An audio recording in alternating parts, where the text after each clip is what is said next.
I never imagined that honeymoon would change everything. My name is Sophia. I'm 34 years old, and the memory of my honeymoon in the Seychelles brings me back to a whirlwind of mixed emotions. When you think of a honeymoon, you imagine perfection, walking hand in hand on the beach, the sound of waves gently crashing, the stars lighting up an infinite sky. Alessio and I had dreamed of this for months. We had imagined every detail with hope and expectation, but reality presented us with another face, much more intricate, much deeper. If you want to find out what happened during that trip, subscribe to the channel to follow my story. We had arrived 2 days earlier. The long flight from Italy had left us exhausted, but the excitement of the honeymoon and our new life together made it all more bearable. The first night was as we had imagined, full of passion, of a love full of expectations, perhaps more fueled by the tension of wedding preparations than by a real feeling. Yet from the next morning, everything began to change. I didn't know exactly what it was, but there was something, a subtle restlessness, a shadow behind every smile of Alessio. The resort was a paradise, private villas overlooking the ocean, lush vegetation that seemed to embrace everything, and the sweet smell of tropical flowers mixed with saltiness. Every corner seemed made to create indelible memories, but Alessio seemed absent, more and more immersed in his thoughts, taking refuge behind the pages of a detective story he had brought with him. I often found myself exploring the resort alone, while he retreated into a solitude I couldn't penetrate. I felt like a tourist in my own life, a stranger next to my husband. I still remember the exact moment I saw him. It was the third day, and I was walking along the beach, my feet sinking into the soft white sand, when I noticed him, a man sitting on a rock, staring out at the ocean, his dark hair blowing in the wind, and the white linen shirt he wore open on his chest made him seem an integral part of that landscape. There was a magnetic force in his gestures, a calm that attracted me without me being able to avoid it. I got closer without even realizing it, as if an invisible force was dragging me towards him. When I was close enough, he turned, and his hazel eyes met mine. He smiled at me, a disarming, calm smile, as if he was waiting for me. "Ciao," he said in a deep, warm voice, in almost perfect Italian, but with a foreign accent that I couldn't identify. I felt my heart speed up for no apparent reason. "Hi," I replied, almost too quickly, trying to mask my embarrassment. I didn't know what to expect from that meeting, yet there was something about him that made me want to stay. It was as if someone was finally able to see beyond my forced smile, beyond my mask. I introduced myself. His name was Alex, a French photographer looking for inspiration. We talked for a while, our voices drowned out by the sound of the waves crashing on the rocks. There was no awkwardness, just a feeling of mutual understanding that I hadn't felt in a while. He really listened to me. His eyes never left mine, as if every word were of vital importance to him.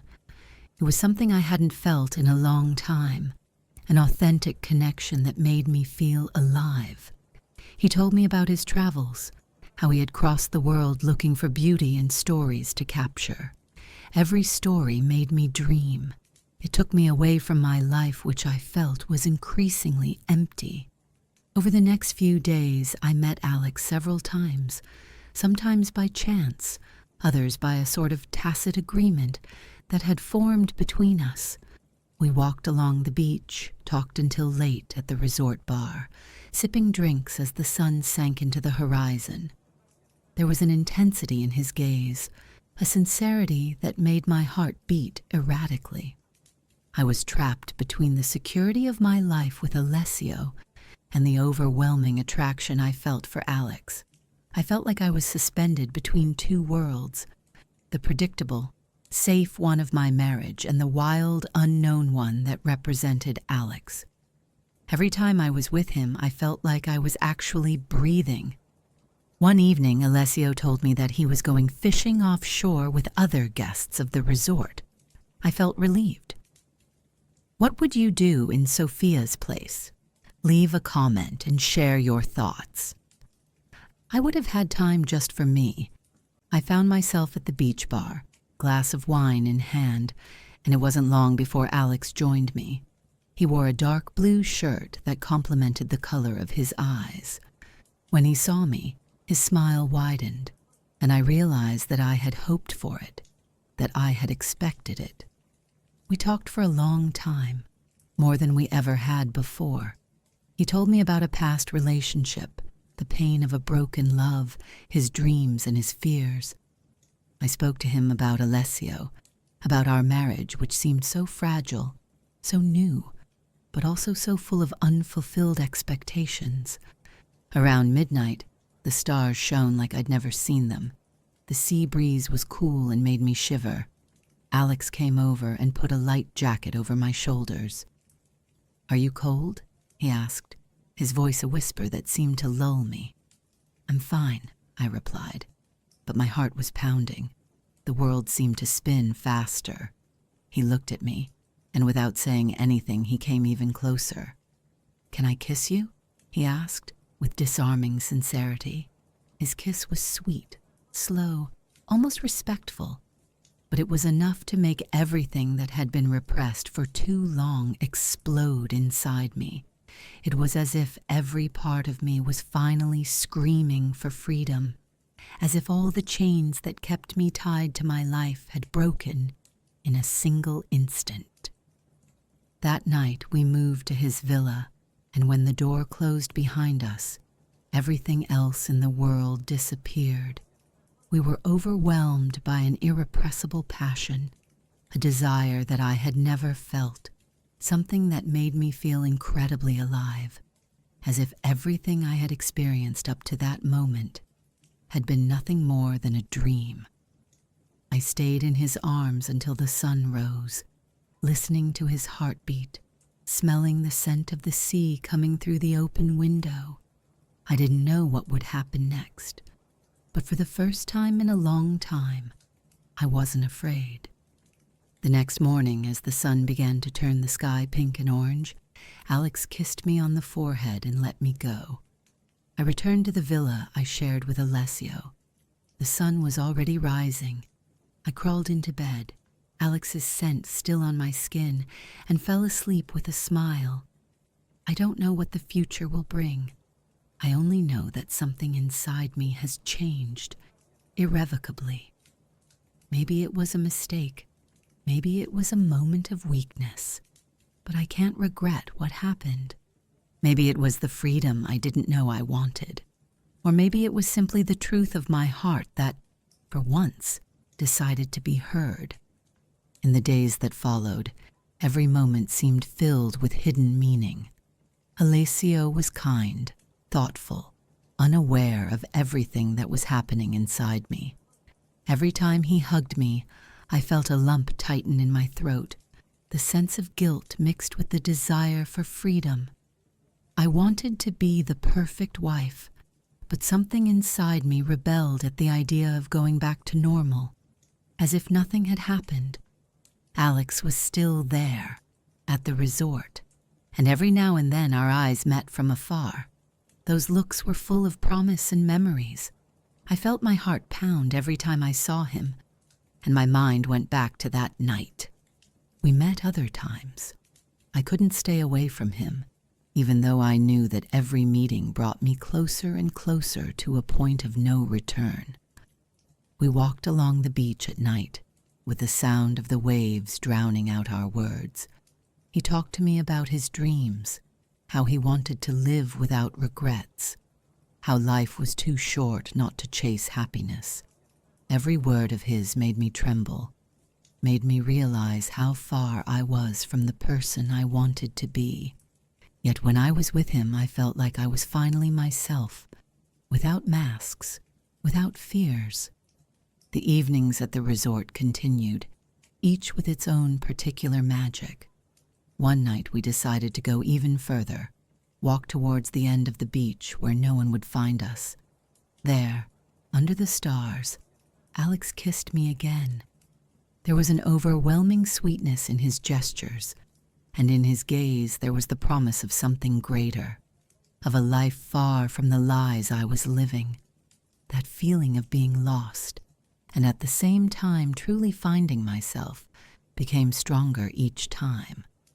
We were two souls who had met in a moment of fragility, and for some reason we recognized each other, as if we were destined to be there for each other, even if just for a brief moment. One of the next days was spent exploring the island, an excursion I would never have thought of doing on my own. Alex accompanied me. We climbed small hills, got lost among the paths, and stopped under a waterfall to rest.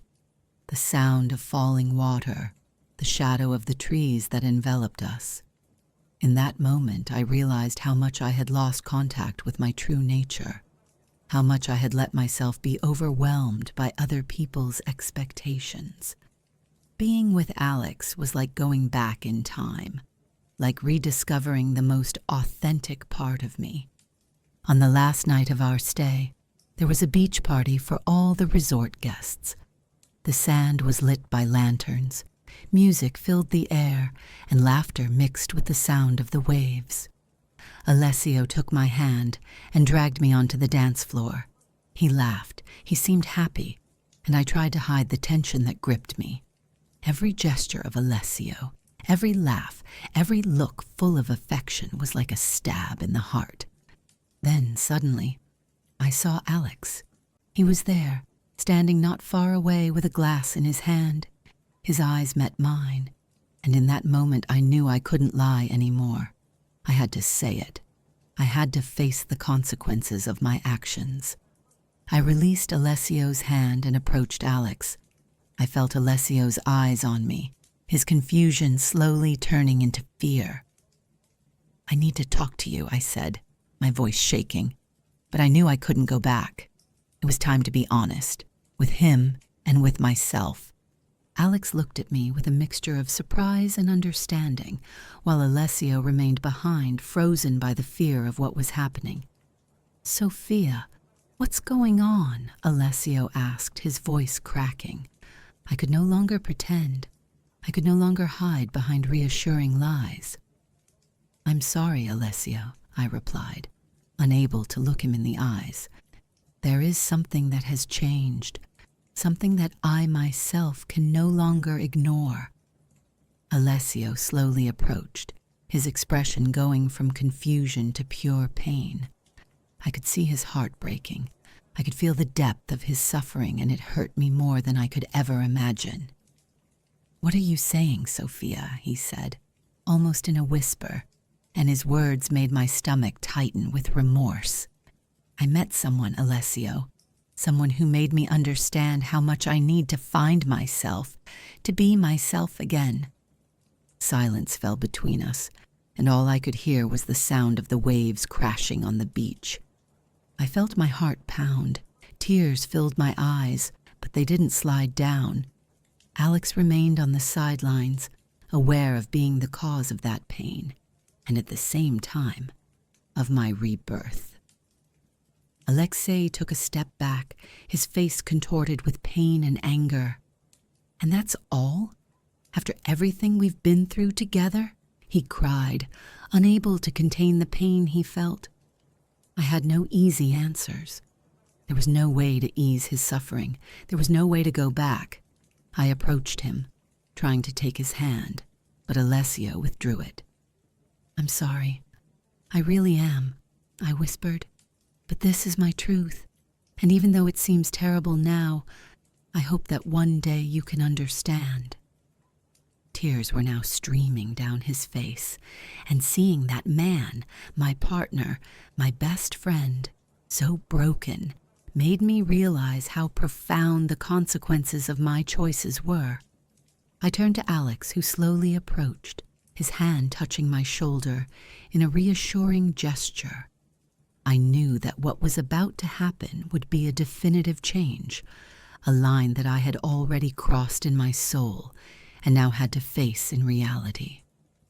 Alessio looked at us for one last moment, then turned and walked away, his steps sinking into the sand like a silent farewell. I stood there, with Alex by my side, heartbroken and a feeling of relief breaking through the pain. There was nothing left to hide, no mask to wear. It was just me, with all my flaws, my bad choices, but finally free. "It's going to be okay," Alex said, his voice low as he hugged me, and I closed my eyes, letting myself be lulled by that promise. There would be a long road ahead, a journey in which I would have to rebuild myself, face the consequences of my choices. But in that moment, under the starry sky of the Seychelles, with the sound of the sea in the background, I felt that, however painful, I had done the right thing. I had chosen the truth. I had chosen not to lie to myself anymore. And for the first time in a long time, I truly felt alive. If you want to receive new videos of the series, write "I want the sequel" in the comments. If you like the video, leave a like and subscribe to the channel to receive a preview of the next publications. Thanks.